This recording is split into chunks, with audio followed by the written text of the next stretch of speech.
ചോദിക്കട്ടെ, അങ്ങനെയെങ്കിൽ ഒരു ഹദീസിൽ വന്നിട്ടുണ്ട്, ഇന്ന ലില്ലാഹി തിസ്അത വതിസ്ഈന ഇസ്മൻ മിഅതൻ ഇല്ലാ വാഹിദ മൻ അഹ്സാഹാ ദഖലൽ ജന്ന.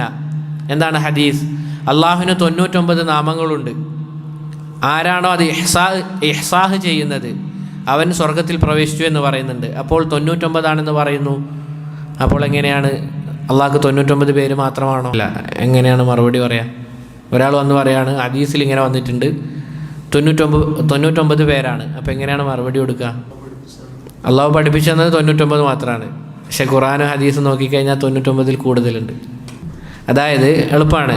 ഇബ്നു ഉസൈമീൻ റഹിമഹുല്ലാ അൽ ഖവാഇദുൽ മുസ്ല എന്ന ഗ്രന്ഥത്തിൽ വളരെ മനോഹരമായ ഒരു ഉദാഹരണം പറഞ്ഞതായി കാണാം. ഉദാഹരണത്തിന് പറയുകയാണ്, എൻ്റെ കയ്യിൽ 500 രൂപയുണ്ട്. എൻ്റെ കയ്യിൽ 500 രൂപയുണ്ട്. ആ 500 രൂപ ഞാൻ സദഖക്ക് വേണ്ടി മാറ്റിവെച്ചതാണ് എന്നൊരാൾ പറഞ്ഞു കഴിഞ്ഞാൽ അയാളുടെ കയ്യിൽ ആ 500 മാത്രമാണ് എന്നർത്ഥം കിട്ടുമോ? കിട്ടില്ല.